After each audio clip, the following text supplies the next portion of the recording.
Salam alaikum, salut à tous. La droite n'a plus d'ADN française. La droite s'est perdue. Et je pense que son salut, pour qu'elle puisse revenir un jour au pouvoir, doit être inspiré de Erdogan. Alors, je sais bien qu'il est bon ton ici de cracher, etc. Mais posez-vous les questions. Pourquoi Erdogan a été élu? Ça, c'est une première des questions. Et vous verrez que ça fait écho en France. Autoritaire, bien sûr. Les Français demandent que de l'autorité. Combien, nous, on n'a pas de problème de place de prison. Hein. La prison, il y en a de la place. Hein. Et ça rigole pas. Ça rigole pas avec les trafiquants, avec bien sûr avec le terrorisme. Et ça rigole pas avec comment vous dire, les délinquants de droit commun, comme la drogue et tout. Ça ne rigole pas du tout. Voilà. Alors, pour ce faire, si on est de droite, moi, vous savez, je suis de droite, et je me suis déjà expliqué, ça veut dire quoi être de droite, en principe. Mais cette droite-là n'existe plus en France. Et c'est pour ça que je soutiens Erdogan en Turquie. La droite, elle est basée sur deux piliers. D'accord? Tout ce qui est sociétal, le régalien, et tout ce qui est économique. D'accord? Alors, je vais commencer par le sociétal. Quand on est de droite, on est conservateur. C'est-à-dire qu'on doit défendre la famille dans sa globalité et aider les familles. Erdogan a toujours une politique, un peu comme De Gaulle l'a fait, quand il crée l'allocation familiale, etc. C'était pour soigner la démographie et venir en aide aux familles, quel que soit leur revenu. Sauf qu'on a vu que de gouvernement en gouvernement, on a dépouillé les aides et les avantages fiscaux, comme la part fiscale, pour les familles et favorisant de plus en plus une société qui part vers l'adoption et l'homosexualité. C'est une réalité. Donc, Erdogan, donc fort sur le côté de la famille, beaucoup de choses qui se sont développées pour aider aussi les femmes à aller travailler, etc.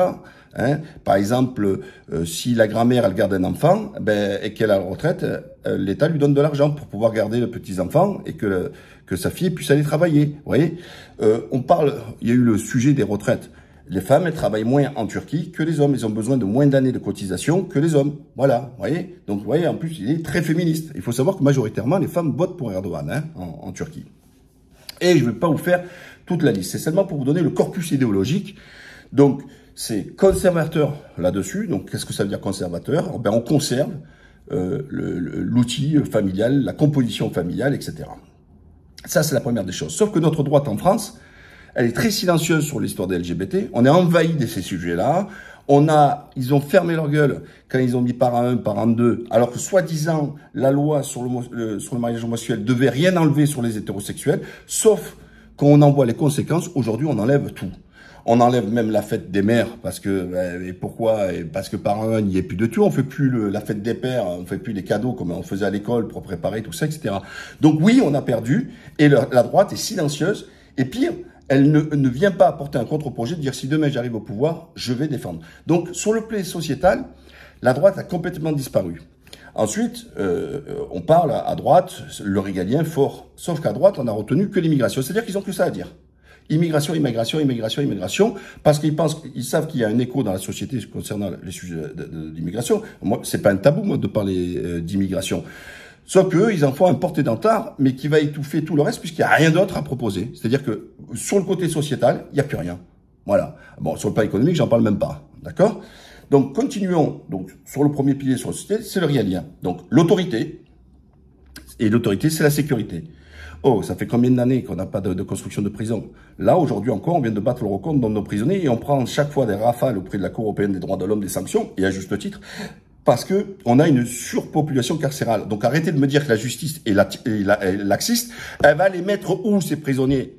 D'accord? Elle va les mettre où? Donc déjà, qu'est-ce qu'on attend? La droite, elle propose pas. Paf, voilà, moi j'ai un projet, 40, 50 000 places de prisonniers en plus, etc. Ben oui, parce que quand on veut être autoritaire, ben il faut être juste aussi. Et donc la sanction, ben il faut que les mecs puissent rentrer en prison. Je reviendrai pas sur les délais qui sont... une justice qui fonctionne à 10 ans, 15 ans pour une affaire, enfin, c'est le foutage de gueule. On n'entend pas la droite sur la justice de dire qu'il faut augmenter les moyens de la justice puisqu'elle peut travailler, alors que ce soit sur des affaires pénales ou des affaires civiles, etc. Donc, elle est absente sur ces sujets-là. Et alors que le b.a.-ba de la droite, justement, c'est d'être droit, c'est d'être juste, etc. Toujours sur le côté sociétal, je vous rappelle que la droite, sous Sarkozy, avait enlevé le nombre de policiers. Donc comment on va avoir un État avec de l'autorité si on enlève là-dessus? Faire des lois... alors, sur l'immigration, par exemple, la droite, elle revient, elle dit, ouais, elle veut la double peine. Mais moi, je suis pour la simple peine. Il faut se dire que le petit délit mineur, le petit larcin ou le petit truc, ok, très bien, alors, ça va pas en prison, ça, en général. Tu prends ton amende et compagnie, ou le petit délit, etc. Mais tout étranger qui commet un crime ou un délit crapuleux, de violence, je sais pas moi, braquage avec arme, mais c'est la simple peine. Quand tu es un étranger, tu vas dans un pays, tu es un invité. Voilà. Et en tant qu'invité, tu dois bien te comporter. Donc, si tu te loupes, et en Turquie, c'est comme ça. Hein. Alors, la Turquie, elle accueille 4 millions de Syriens, mais si tu te manques sur un truc, il n'y a pas de double peine. Tu prends et ils te l'expulsent direct. Donc, c'est ça qu'il faut faire. Donc, ça sert à rien de débat, de s'agiter, de double peine. Une simple peine. T'as merdé, t'as fauté, tu dégages. Voilà. Voilà. Aucun problème. Donc, vous voyez, là-dessus, moi, j'ai pas de tabou là-dessus, etc. Parce qu'encore une fois, mais il faut aussi un contrat d'intégration. Il faut mettre le dispositif. L'Allemagne l'a fait. Elle a su accueillir ces Syriens quand elle a pris 800 000 d'un seul coup, avec l'apprentissage de la langue, tout ça, etc. Il suffit pas de dire, ouais, le patronat, il se frotte les mains. Oh, les mecs, on va le payer moins cher qu'un Français parce qu'il peut pas faire le travail d'un Français, tout ça et compagnie.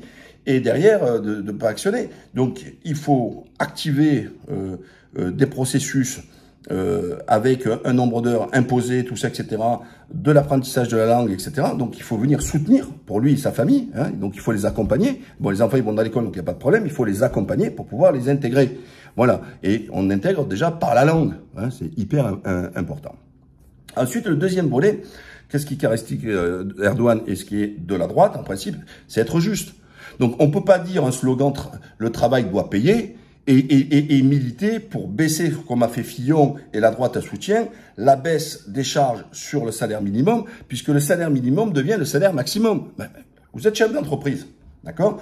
Vous dites, ouais, mais moi, si je le paye au SMIC ou à 1,2, 1,3, 1,4 SMIC, je bénéficie d'une grosse baisse de cotisation sociale, parce que c'est des cotisations quand même sociales hein, qu'on parle, et ben, il va pas payer plus cher, pour faire en sorte que d'un coup, il va passer, c'est pas graduel, hein, à monter.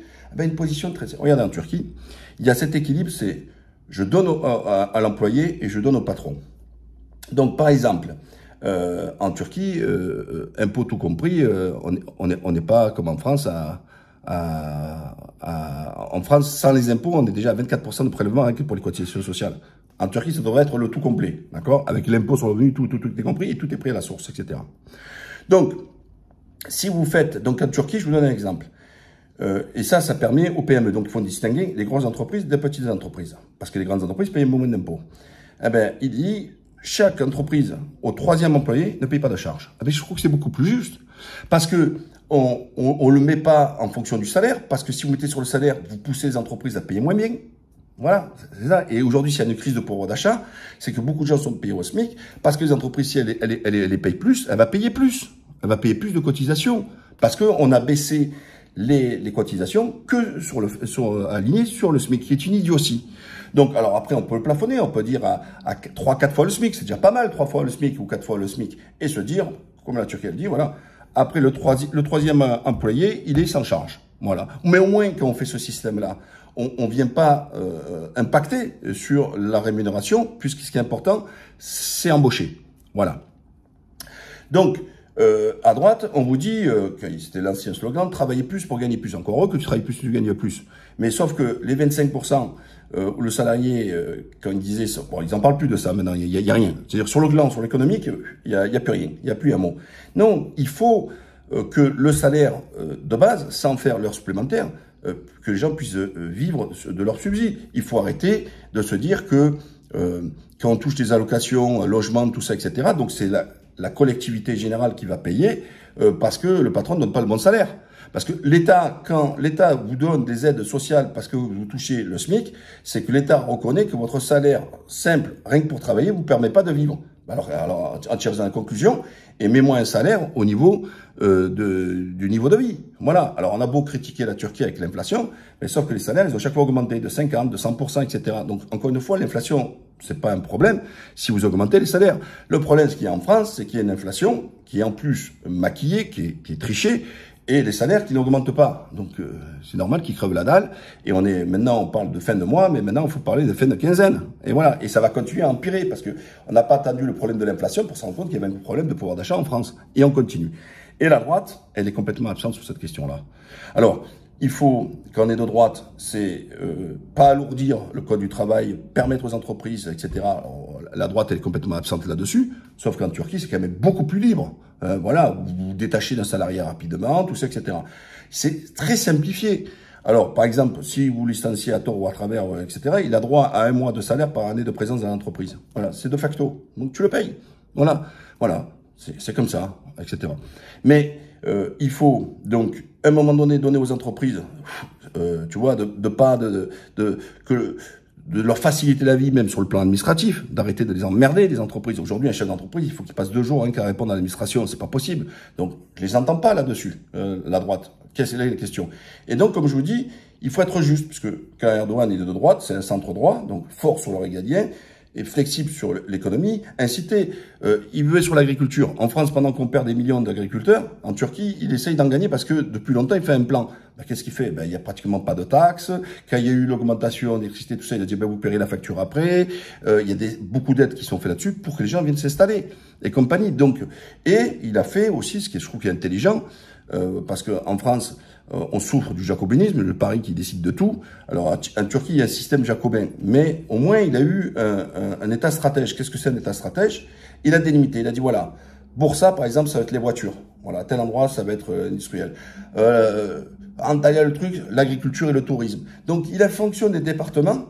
Il a créé des avantages financiers, fiscaux, des aides, tout ça, etc., dans des corps de métier. Sauf que nous, aujourd'hui, il n'y a rien. C'est-à-dire qu'on a perdu le bassin minier, on a perdu beaucoup de désindustrialisation dans beaucoup de choses, sauf que l'État, soi-disant stratège, nous, il n'est pas stratège, il est catastrophique, ne s'est pas dit, par exemple, sur ce territoire-là, je vais développer telle chose, ou j'attends encore la Silicon Valley à la française. Ouais, l'endroit, en Turquie, elle y est. Donc, il a créé un endroit avec des subventions et tout ça pour les jeunes, pour montrer leur start-up et compagnie. Il y a un endroit, c'est par exemple même sur le cinéma, etc. Et on voit comment aujourd'hui le cinéma turc s'impose dans le monde entier.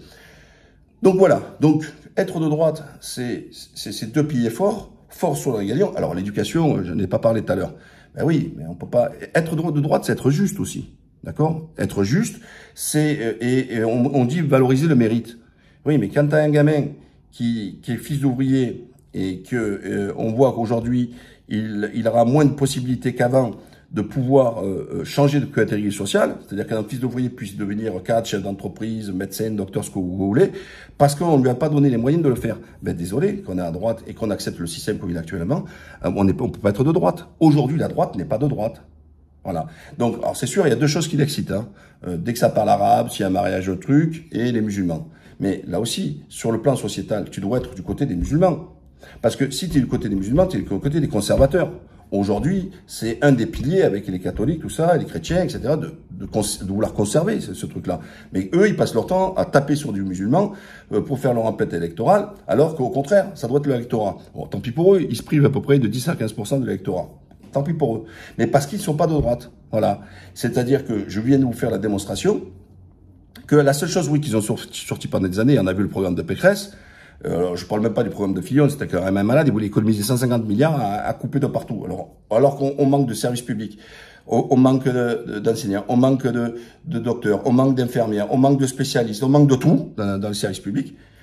Et eux, ils viennent te dire, ouais, mais moi, je vais encore dégraisser. Oui, mais il faut dégraisser au bon endroit, c'est-à-dire dans tous les bureaux parisiens, compagnie, tous les experts à payer à des fortunes et compagnie, hein, les agences, là, il y en a plus de 1500 et compagnie.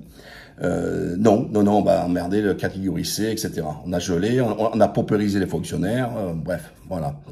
Voilà, donc je pense que la recette pour la droite de revenir au premier plan et pouvoir gouverner le pays, c'est d'accepter d'être de droite, c'est-à-dire conserver, être fort sur les valeurs conservatrices, sociétale, parce que ça fait débat, et ça écho, ce que je vous dis là, ça écho dans beaucoup de Français, pas forcément sur les gens religieux, et qui sont traditionnalistes, un papa, une maman, et pas un parent deux, un autre, un genre, Jacqueline qu'il faut appeler Marcel, etc. Non, non, non, non. Ou alors encore, quelqu'un qui veut se couper le sgeg, ou se faire mettre une rondelle, c'est remboursé par la sécurité sociale, et les mamans qui ont des enfants, les seins qui ont offert parce qu'elle a eu 3-4 enfants, ben elle, on lui dit non, non, c'est de l'esthétique. Donc voilà, vous voyez ce que je veux dire? Voilà. Donc être fort là-dessus, fort sur l'autorité, tout ça, etc. Et pas que ouvrir sa gueule sur l'immigration. Et puis sur le plan économique, être juste et permettre aux gens qui choisissent de travailler, de bien gagner leur vie et de vivre dans leur travail, et aux entreprises de leur lâcher la grappe, de les aider à pouvoir se développer et pouvoir travailler librement sans avoir peur chaque fois d'avoir l'administration qui est au dos et se faire taper, tabasser par des cotisations et des impôts qui sont trop élevés. Voilà, donc la droite, au lieu de toujours de la ramener, il faudrait prendre modèle sur Erdogan et de revenir une vraie droite qui n'existe plus, puisqu'elle n'existe plus. Je vous rappelle que moi, là-bas, je suis chiracien. Quand Chirac gagne en 95, c'était sur la fracture sociale. Et donc, il disait que la fiche de paye n'était pas l'ennemi de l'emploi. On imagine déjà à l'époque. Et donc, il avait bien compris cela et qu'il fallait cet équilibre. Même Sarkozy, qui n'est pas ma tasse de thé, je vous rappelle qu'il avait fait la déduction des intérêts d'emprunt pour accès à la propriété. Il n'y a plus de propriétaires en France. Nos propriétaires baissent. Il avait fait les heures supplémentaires non défiscalisées, etc. Donc, même s'il n'aime pas, je lui reconnais au moins qu'il avait eu quelque chose qui allait pour les ouvriers. Sauf que la droite aujourd'hui, elle parle que pour le CAC 40, elle parle que pour les grosses entreprises, parce que leurs pseudo-conseillers, les pseudo-trucs viennent de ces endroits-là et qu'eux, ils sont complètement déconnectés du sol. Allez, n'oubliez pas, abonnez-vous, likez, à la prochaine, bye bye.